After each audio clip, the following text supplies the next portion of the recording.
Hello, എല്ലാവർക്കും സുഖമല്ലേ? അപ്പോൾ ഇന്ന് ഒരു അടിപൊളി മാമ്പഴ പുളിശ്ശേരി എങ്ങനെയാണ് ഉണ്ടാക്കുന്നതെന്ന് നോക്കിയാലോ? ഓരോ സ്ഥലത്തും ഓരോ രീതിയിലാണ് ഉണ്ടാക്കുന്നത്. ഞാൻ ഈ പറയുന്ന രീതിയിൽ നിങ്ങളൊന്നുണ്ടാക്കി നോക്കുകയാണെന്നുണ്ടെങ്കിൽ നിങ്ങൾക്ക് എന്താണേലും ഇത് ഇഷ്ടപ്പെടും ഈ ഒരു കറി. ഇപ്പം മാങ്ങയുടെ സീസണൊക്കെ അല്ലേ? അപ്പം നല്ല നാട്ടുമാങ്ങ കിട്ടിയിട്ടുണ്ടായിരുന്നു പഴുത്തത്.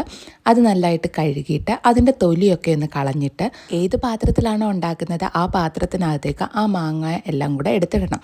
എന്നിട്ട് അതിനകത്തേക്ക് ഒരു ഗ്ലാസ് വെള്ളം ഒഴിക്കണം. ഇനി അതിനകത്തേക്ക് ആവശ്യത്തിന് ഉപ്പും 1/2 ടീസ്പൂൺ മഞ്ഞൾപ്പൊടിയും കൂടെ ചേർത്ത് നന്നായിട്ടൊന്ന് ഇളക്കിയിട്ട് കുറച്ച് കരിയാപ്പിലയും കൂടെ ഇട്ടിട്ട് അടുപ്പത്ത് നമുക്ക് നന്നായിട്ട് തിളപ്പിക്കാൻ വേണ്ടി വെക്കാം. ഇടയ്ക്കൊന്ന് തുറന്ന് നോക്കിയിട്ട് ഒന്നും കൂടെ ഒന്ന് നന്നായിട്ട് ഒന്ന് ഇളക്കി വെക്കണം. എന്നാൽ നമ്മൾ ഈ ഇളക്കുന്ന സമയത്ത് ഈ മാങ്ങയൊന്നും ഉടഞ്ഞു പോകാനും പാടില്ല. ആ ഒരു രീതിയിൽ വേണം നമ്മൾ ഇതൊന്ന് ഇളക്കി കൊടുക്കാൻ. ഞാൻ പറഞ്ഞല്ലോ, ഓരോ സ്ഥലത്തും ഓരോ രീതിയിലാണ് ഉണ്ടാക്കുന്നതെന്ന്.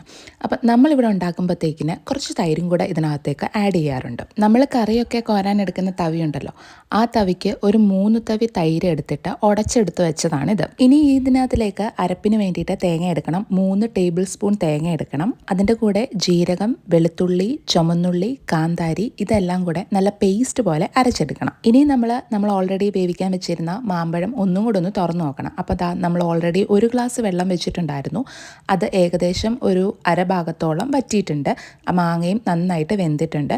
ഇനി അതിനകത്തേക്ക് നമ്മൾ ഈ അരച്ച് വെച്ചേക്കുന്ന അരപ്പുണ്ടല്ലോ തേങ്ങയുടെ, അത് അതിനകത്തേക്ക് ഇട്ട് കൊടുക്കണം. എന്നിട്ട് ഒന്ന് ഉടഞ്ഞു പോകാതെ പയ്യെ ഒന്ന് ഇളക്കി കൊടുക്കണം. പഴുത്ത മാങ്ങ ആയതുകൊണ്ട് തന്നെ നന്നായിട്ട് വെന്തിട്ടുണ്ട്. അതുകൊണ്ട് തന്നെ നമ്മൾ ഇളക്കുമ്പം നന്നായിട്ട് സൂക്ഷിക്കണം, ഇല്ലെന്നുണ്ടെങ്കിൽ ഇതെല്ലാം കൂടെ ഉടഞ്ഞു പോകും.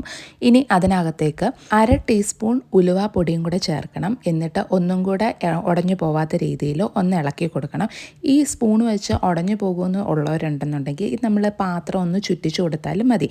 ഇനി തിള വീഴുന്ന സമയമാകുമ്പോഴത്തേക്കിന് നമുക്ക് തീ അങ്ങ് ഓഫ് ചെയ്യാം.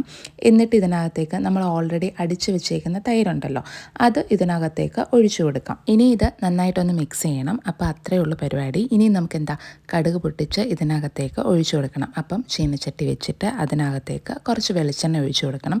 വെളിച്ചെണ്ണ നമ്മൾ വീട്ടിൽ തന്നെ ആട്ടിയ വെളിച്ചെണ്ണ, അതുകൊണ്ട് അത് കേടാവാതിരിക്കാൻ വേണ്ടിയിട്ട് നമ്മൾ അതിനകത്തേക്ക് കുരുമുളകൊക്കെ ഇട്ട് വെച്ചിട്ടുണ്ടായിരുന്നു. അതാണ് വെളിച്ചെണ്ണ ഒഴിച്ചപ്പോഴത്തേക്കിന് കുരുമുളകും കൂടെ വീണത്. ഇനി നമ്മുടെ ഈ വെളിച്ചെണ്ണ നന്നായിട്ട് ചൂടായി കഴിയുമ്പോഴത്തേക്കിന് അതിനകത്തേക്ക് കടുകിടാം. കടുക് പൊട്ടി കഴിയുമ്പോഴത്തേക്കിന് നമ്മൾ അരിഞ്ഞ് വെച്ചേക്കുന്ന ചുമന്നുള്ളി ഇട്ട് കൊടുക്കാം.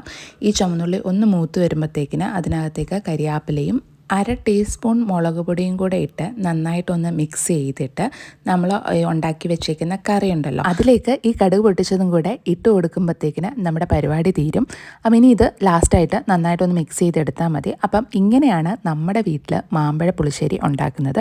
ചൂട് ചോറിലേക്ക് ഈ മാമ്പഴ പുളിശ്ശേരി ഒഴിച്ച് കഴിക്കാൻ അടിപൊളിയാണ് കേട്ടോ. ഇനി നിങ്ങളുടെ വീട്ടിൽ ഇങ്ങനെയല്ല ഉണ്ടാക്കുന്നതെങ്കിൽ ഇങ്ങനെ ഒന്ന് ട്രൈ ചെയ്തിട്ട് കമൻറ്റ് ചെയ്യാൻ മറക്കല്ലേ.